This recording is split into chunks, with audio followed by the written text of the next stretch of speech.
Welcome back, honors. Welcome to Scenic Coach Strom's room. The scenery's a little bit different. I thought I'd keep it interesting, keep you on your toes. Actually, Magic Club has a meeting in my room, but I'm actually not giving you the generic one. So, see, if you want, I can go through some of the solid, we got the Bears in class and the Dermers and the Coffee. Anyway, so we left off in class today talking about this, the encomienda, right? And of course, if you say it with this little raspy Spanish voice, it sounds way cooler. Encomienda, which is a system of forced labor the Spanish colonials used to try and save money on the sugarcane plantations, right? So, why would you do that, though? Because slaves are what? Good job. You can read. Slaves are expensive. How much do you think the average slave cost? Hearing a lot of thousands, a lot of million stuff. Remember, the cost, inflation rates, of course, affect pricing. Now, a good slave back in the day would be about $300, but you're talking into the several hundreds of $1,000s these days. So, anyway, you're talking about buying a human. So the Spanish would save money by instating the encomienda system, right? Now, the encomienda gave colonists the right to force natives to work by law. If the natives refused, conquistadors had full right to hunt them down and kill them. Now, that went into anything. They could come to their homes and go after their family, or they could destroy their home, or they could do whatever they felt like. So this is a really, really kind of messed up thing, but it was even endorsed by the Catholic Church, which is pretty bad.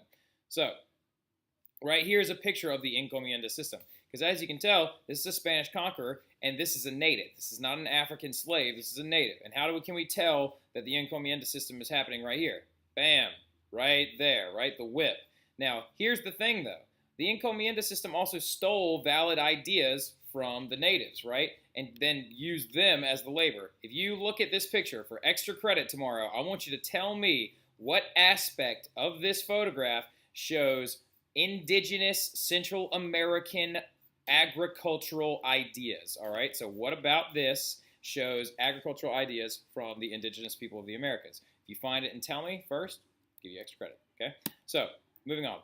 Now, the natives worked mainly in the mines and on the plantations. However, the mines would kill thousands of natives through poor conditions, no ventilation, and exhaustion.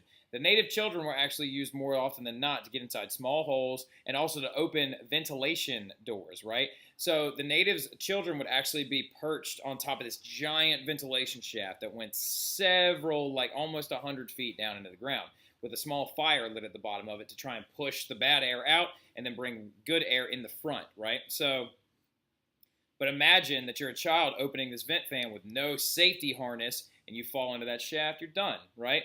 Or imagine that the load of material dragging gets away from you. Or here's the worst part. Remember, no electricity in these mines. Imagine your candle goes out. This poor boy's got this thing strapped to his faux head. All right, so but imagine that goes out and you're working in complete darkness, right? So you've got to hope that you can actually move forward, that it's only just one straight line, that there's no cutoffs. Also, too, as you can see, there are no wheels on these sleds, and these these. Oh wow, that was cool. Whoa, weird. But as you can see, the sleds would weigh upwards of 500 pounds. That's intense. And this is a young person. This is not a grown adult. Look at that. Isn't that cool? All right. So anyway, creepy. Now, the dying natives are going to cause a labor shortage, which is going to begin to bring slaves in from Africa by the boatload. Okay. So we'll talk about the triangle trade tomorrow so we can understand better a little bit more of that cultural diffusion aspect stuff. But we'll get into that. Okay. So anyway, colonial society and culture.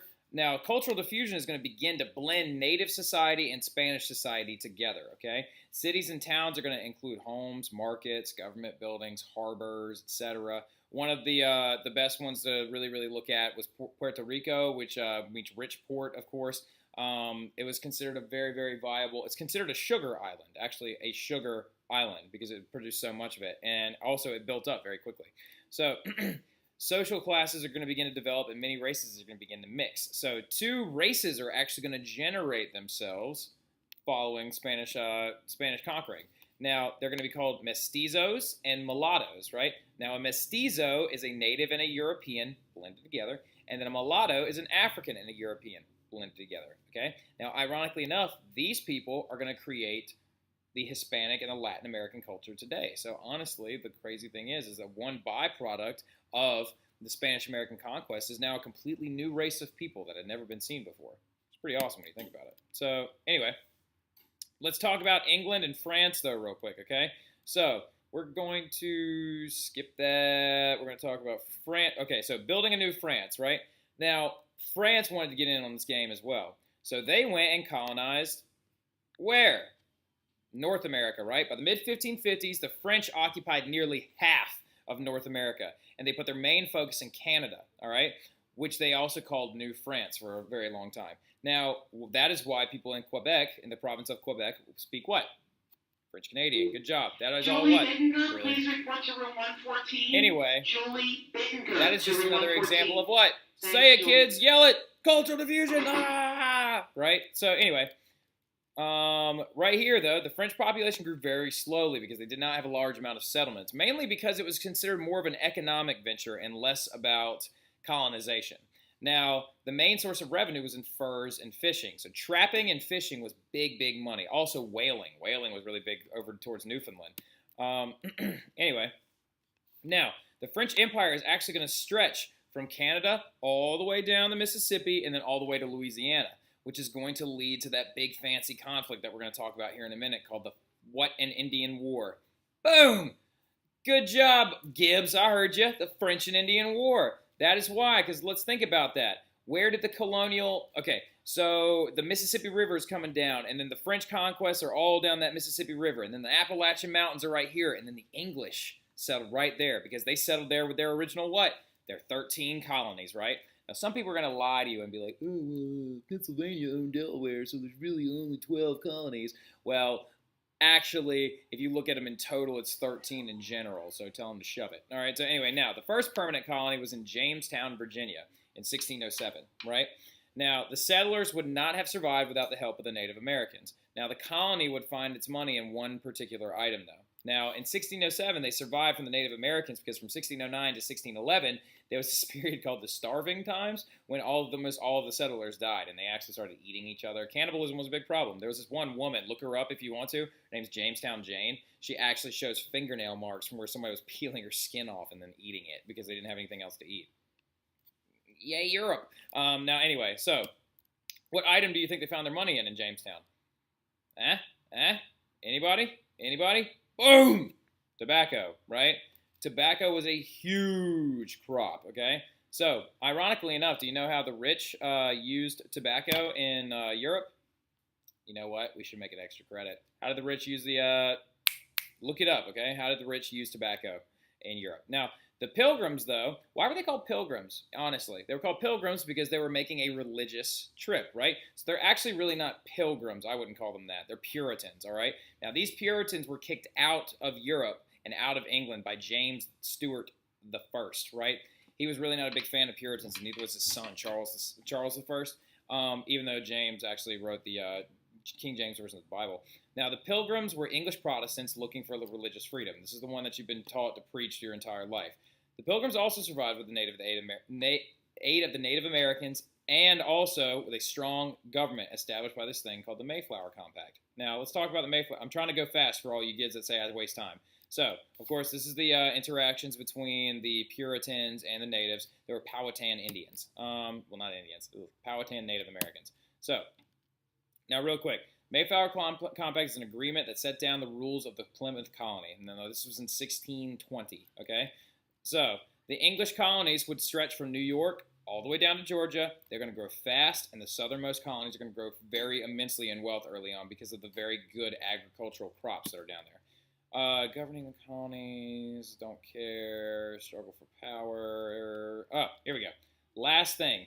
The first international war is going to start because of this colony business. The Europeans are going to be the first to dispute over land for future colonies. The French and Indian War started when France and England battled for land in America. Because remember, France's land on the map of America was down the Mississippi, right next to England's land, which was on the eastern coast. The problem for England was they wanted to keep pushing past the Appalachian Mountains, but the French were there. And the French used the help of the Native Americans to fight against England.